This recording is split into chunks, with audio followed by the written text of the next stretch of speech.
तो hello friends, आज हमारे पास एक A14 5G फ़ोन आया है। तो मैक्सिमम आप लोगों को पता ही होगा कि ये फ़ोन जब भी हमारे पास आता है तो मैक्सिमम कंडीशन में ये फ़ोन डेड ही आता है। और इसमें दो ही प्रॉब्लम आती है। मैं इसका आज आपको फुल सॉल्यूशन देने वाला हूँ कि किस तरीके से आपको ये फ़ोन ठीक करना है। और ये फ़ोन कई बार रिटर्न भी आता है, तो अगर इस तरीके से आप भी करेंगे तो आपका फ़ोन भी रिटर्न नहीं आएगा। तो ये ठीक करने के लिए सबसे पहले हम इसे ओपन कर लेंगे।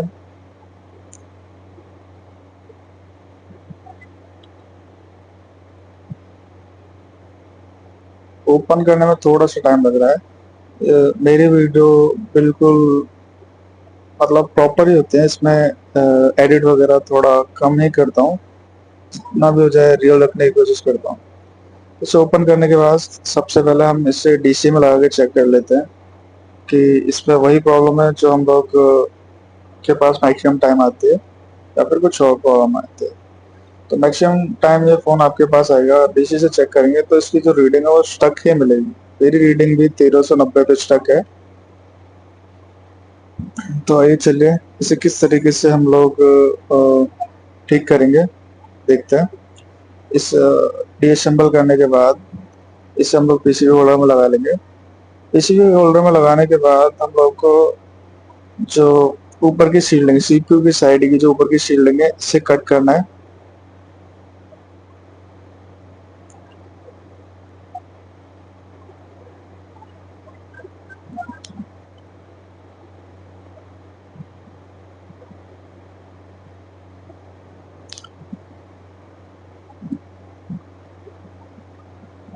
आप इसे ड्रिल की हेल्प से भी कट कर सकते हो। अब हमें यहाँ पे सीपीयू के ऊपर काम नहीं करना है, हमें जो काम करना है वो उसकी यूएफएस के ऊपर काम करना है। इसलिए हम जो है इसकी यूएफएस की साइड की शील्डिंग को कट करेंगे। आप ड्रिल से भी कर सकते हो, आप नॉर्मली कटर से भी काट सकते हो, अपना अपना तरीका है। आपको अगर ड्रिल से नहीं करना है, ड्रिल से करने में कई बार बोर्ड भी डैमेज हो जाता है, इसके लिए हाथ काफी स्टेबल रहना चाहिए। आप चाहो तो सिंपली से कटर की हेल्प से भी कर सकते हो, जैसे आपकी मर्जी है उस तरीके से आप कर सकते हो।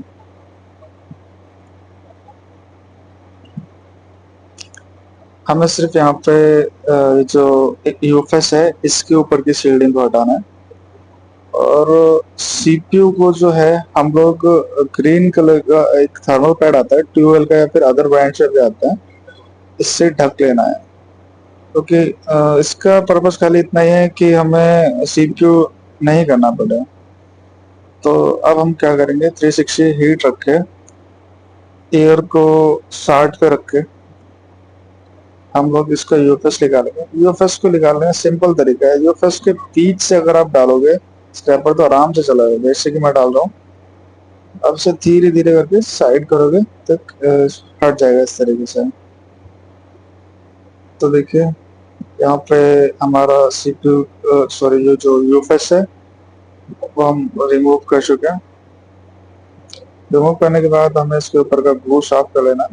काफी आसानी से साफ हो जाता है, बहुत ही हल्का इसका ग्लू होता है, इसमें कुछ भी ज्यादा खास नहीं होता। हल्का हल्का ऊपर से शोल्डर हटाने के बाद इसके ऊपर ये शोल्डिंग वायर चलाएंगे तो ये सारा का सारा ग्लू अपने आप ही हट जाता है।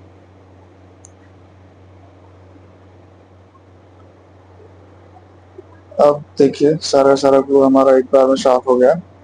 अब देखिए यहाँ पे मैक्सिमम टाइम जो है, जो ट्रैक टूटा हुआ है, एक जो मैंने पहले ब्लेड रखा और एक जो अभी मैं ट्रैक खरोच रहा हूँ, ये दोनों ट्रैक मैक्सिमम टाइम आपको टूटे हुए मिलेंगे। मैक्सिमम फोनों के अंदर इन्हीं दो ट्रैकों से दिक्कत आती है। आपके पास अगर ये फोन आता है और ट्रैक सही भी है तो भी आप यहाँ पे जंपर करना ही है। ऊपर के दो और तीन ट्रैक जो है यहाँ पे आपको खरोच के देख लेना है। देखिए यहाँ पे दूसरा ट्रैक है, हल्का सा हटा हुआ लग रहा है हमें, लेकिन अभी प्रॉपर है, ऐसा नहीं है मतलब हल्का सा, बहुत ध्यान से देखो तो कटा हुआ है। तो भाई लगता है हमें कि ये ट्रैक ओके है, लेकिन ये ट्रैक ओके नहीं होता है। और ये चलिए ये जो ट्रैक है इन्हें हम लोग बना लेते हैं। बनाने के लिए हमें सबसे पहले पीपीडी और पक्ष को मिला के यहाँ पे रखना है और जो माइक्रो जंपर होता है उससे यहाँ पे शोल्ड करना है। तो थोड़ा सा पेज ज़्यादा लग गया था इसलिए मैंने इसे रिमूव कर दिया। यहाँ पे हम इसे शोल्ड कर रहे हैं। थोड़ा सा पेचीदा काम होता है, इसमें थोड़ा सब्र रखना होता है क्योंकि सर के बाल से भी पतला जो होता है जंपर वायर होता है।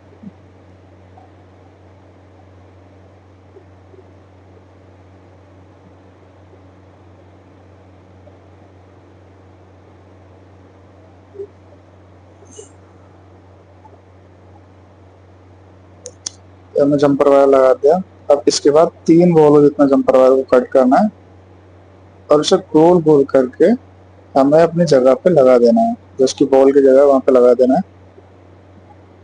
आपको अगर ये नहीं करना आता है तो बहुत ही सिंपल होता है। देखो 3 बॉल, जैसे फर्स्ट बॉल, सेकंड और थर्ड, थर्ड बॉल जितना ब्लेड से कट कर देना है और इसे कैसे गोल गोल करके या जैसे भी धीरे धीरे करके आपको सिर्फ जो उसकी जगह है बॉल की वहां पे इसे एडजस्ट करना है। कोई बड़ी चीज नहीं है, थोड़ी सी प्रैक्टिस से आप भी कर सकते हो ये चीज।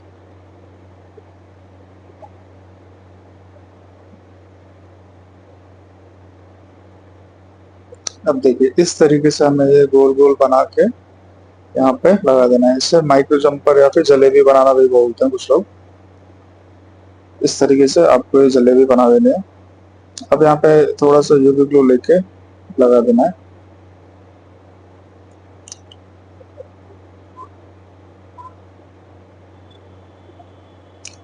यहाँ पे इससे यूवी लाइट दिखानी है।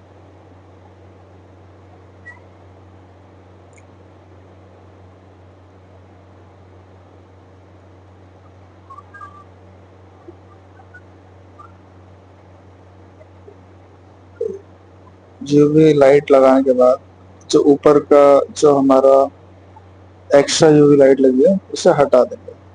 तब तक इसके बाद हमें इसका यूकस लेना है। यूकस को अच्छे से साफ कर लेना है। हल्के हाथ से आयरन चलाने से भी इसके ऊपर का जो ग्लो है वो हट जाएगा। और अभी हम इसे क्लीन करने हैं। क्लीन करने मतलब मेटल वाले ब्रश से क्लीन करने का मेन मोटो है कि इसके ऊपर कुछ बॉले जो हैं वो काली काली होती है, मतलब ब्रशिंग से आए थे इसके ऊपर, तो उसे हटाना ही इसका मेन मोटो है। जो मैं मेटल वाले ब्रश से उसे साफ कर रहा हूँ।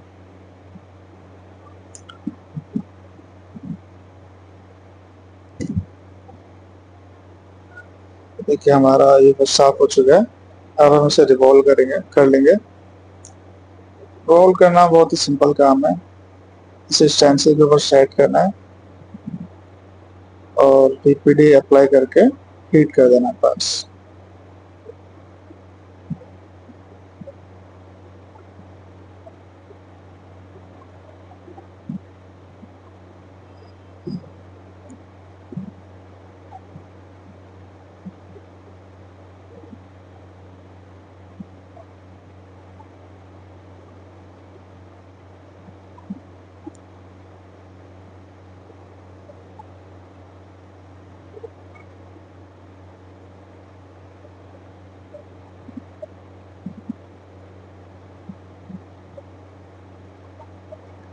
तो देखिए हमारा ये फिश रिवॉल्व हो चुका है। अब देखो, अब हम इसे लगा देंगे तो भी फोन तो हमारा ऑन हो जाएगा, लेकिन इसमें हम लोग एक और चीज करते हैं। इससे हम लोग F64 में डाल के इसकी इंफॉर्मेशन लेते हैं। मैक्सिमम टाइम सैमसंग के फोनों में आप देखोगे कि यहाँ पे एक बैकअप जीपीटी का इनवैलिड का दिक्कत आते हैं। तो हम लोग क्या करेंगे, यहाँ पे जो MBR पे क्लिक करके जो बैकअप जीपीटी इनवैलिड का जो एरर है उसे हटा देंगे।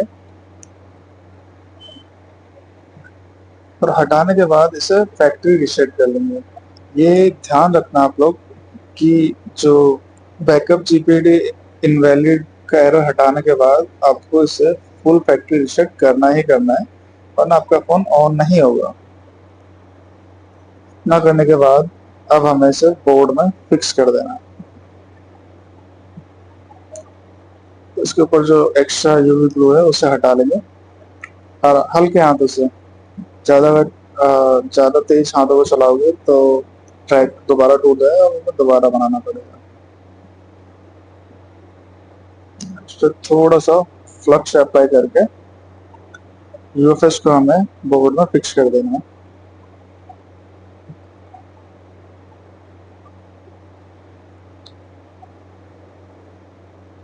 आप इतना करोगे तो आपका फ़ोन 100% ऑन हो जाएगा और वापसी कभी रिटर्न भी नहीं आएगा। इसी तरह की वीडियो देखने के लिए मेरे चैनल को सब्सक्राइब कीजिए। और भी कई सारे फॉल्ट्स हैं जिनके बारे में आगे इसी तरह की वीडियोस लाते रहूँगा। वीडियो थोड़ी लंबी हो सकती है लेकिन आपको प्रॉपर नॉलेज मिलेगी। तो यहाँ पे हम लोग अब इससे ऑन करने की कोशिश कर रहे हैं। तो इसमें जब हमने चार्जर लगाया तो चार्जर लगाने के बाद भी ऑन नहीं हुआ क्योंकि काफ़ी दिनों का रखा हुआ फ़ोन है। तो अब हम इसे क्या करेंगे कि डीसी पावर सप्लाई से डायरेक्ट ऑन करेंगे। मैक्सिमम टाइम बैटरी चार्ज नहीं होते, इस वजह से दिक्कत आती है। तो देखिए हमारा सैमसंग का लोगो आ चुका है और हमारा फ़ोन ऑन हो चुका है।